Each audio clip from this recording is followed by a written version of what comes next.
ये देखिए पद्मनाभ साहब, उपवन संरक्षक यावल विभाग, जिला जलगांव, महाराष्ट्र को मैं बता रहा हूँ कि साहब इस पेड़ के पीछे से शिखर में आग थी 26 मार्च 2021 से। आज 30 मार्च, आज चौथा दिन आ गया सर।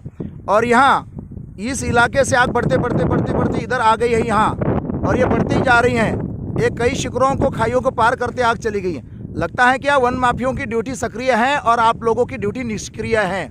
इसलिए वन माफिया सतर्क हैं, आग लगाने में आप हैं और लापरवाही करने में सतर्क हैं। आपके कर्मचारी लापरवाही करने में सतर्क है, अन्यथा 5-5 दिन लगातार एक ही वन खंड के परिसर में और एक ही क्या कहते हैं राउंड के परिसर में आग का सिलसिला एक शिखर दूसरे शिखर दूसरी खाई में पार करते करते आगे बढ़ जाए और लगातार आग 5-5 दिन चलती रहे, बिल्कुल 1 घंटे भर भी आग ना रुके, ऐसी स्थिति नहीं हो सकती। यहाँ वन माफिया सक्रिय हैं और आप लोग निष्क्रिय हैं। वन माफिया अपनी चोरी करने में, अपना स्वार्थ पूरा करने में, गैर कानूनी काम करने में उन्हें कोई भय नहीं है। आपके कानून का नहीं, आपकी किसी प्रकार की कार्रवाई का नहीं। या निर्भयता से जंगल जलाए जा रहे हैं और आप लोग जंगल जलाने वालों को बचा रहे, जंगल को नहीं बचा रहे हैं। या आग बढ़ रही है, उसको आप कहते हैं आग को, जंगल को बचाना। जहाँ जंगल जल रहा है, आग बढ़ रही है, आग के बढ़ते हुए आग के सिलसिले को, अपराध को आप जंगल को बचाने का नाम कह रहे हैं। आप कहते हैं हमारे आदमी गए हैं, तो वो सवाल ये है कि आपके आदमी या जंगल में आग को रोकने के लिए गए या आग को बढ़ाने के लिए गए। देखिए आप दूरबीन में बता रहा हूँ आपको मैं कि वहाँ की स्थानीय स्थिति क्या है। प्रत्यक्ष में वहाँ कितना भीषण विशाल रूप होगा आग का, देख लीजिए आप। इस तरह से आपको बता रहा हूँ मैं, ये कितने लंबे दूर तक आग फैली है, कितने दूर तक आग फैली। देखिए आपको थोड़ा सा कुछ अगर है जन की नहीं तो मन की, अपने कर्तव्य की, अपनी ड्यूटी की, अपनी कुछ है तो सुन लीजिए और कुछ कार्रवाई करने के लिए खुद जगह पर पहुंचिए। सूचना देने वाले के ऊपर उंगली मत उठाइए। सूचना देने वाले एक देश के नागरिक होकर के वो अपनी सारी घर की, अपनी और दूसरी जिम्मेदारियां छोड़ करके आपको सूचना देने के लिए रात दिन प्रयास कर रहे हैं। आप उनकी सूचना को अनदेखा करने में माहिर हो, सूचनाओं पर और उस पर संदेशों पर अपराध को रोकने में माहिरता नहीं दिखा रहे हैं और रोज उठ करके हमें कह रहे कि हमारे आदमी गए हैं।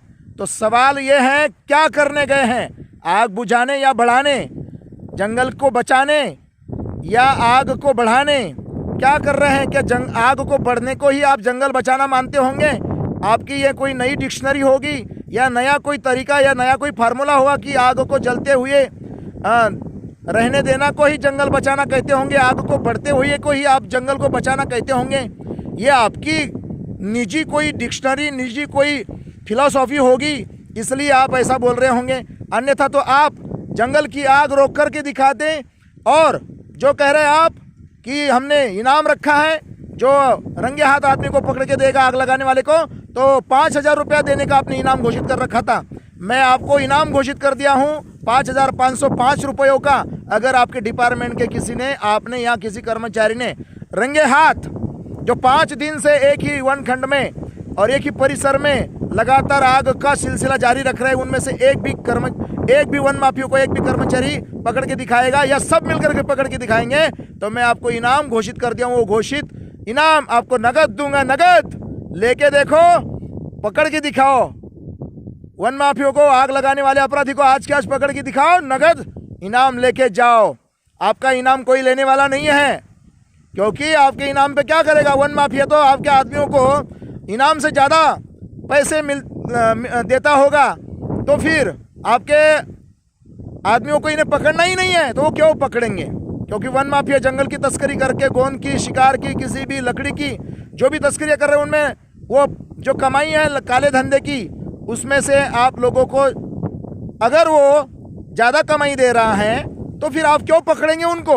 आपका मतलब आप निजी अपने पर मत लेना, अपने डिपार्टमेंट में जो होंगे उनसे पूछ के देखना कि आग क्यों लग रही है, इतने दिन से लगातार क्यों चालू है, क्यों यहाँ आग अपनी सांस नहीं बंद कर रही है, क्यों अपने आग की यहाँ कहीं खंडता नहीं दिखाई दे रही है, अखंडता दिखाई दे रही। इसका मतलब क्या है सर?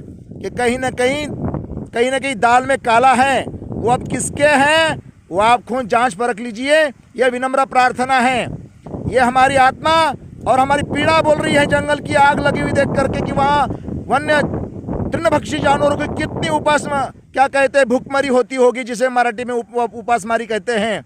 इतनी भूखमरी होती होगी आप जानते नहीं। आपके घर में, आपके परिसर में अगर आपकी किसी खेती के निजी संपत्ति में कोई आग लगा दे तो आपका कितना नुकसान होगा। आप उसके लिए तो सरकार से मुआवजा मांगेंगे, नुकसान भरपाई मांगेंगे और उसके लिए बड़े बड़े कागज लिख करके भेजेंगे। आपके घर की संपत्ति, खेती का कोई अनाज जल जाए और फसल जल जाए तो आप कितना नुकसान भरपाई मांगने के लिए भागदौड़ करेंगे। लेकिन आप सरकार की नौकरी करते हुए, वन विभाग की इतनी नौकरी, वन विभाग की संपत्ति का इतना नुकसान हो रहा है, उसके लिए आप किससे भरपाई मांगोगे? खुद दोगे या फिर किसी से मांगोगे, वन माफियों से वसूलात करके दोगे या खुद की जेब से दोगे? ये बहुत सारे सवाल है सर मेरे आपके लिए। और आप देखिए इस बारे में कुछ सोचिए ठंडे दिमाग से।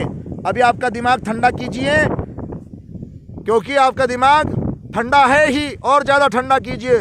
गर्म दिमाग होने से आपका ये काम सुधरने वाला नहीं है सर।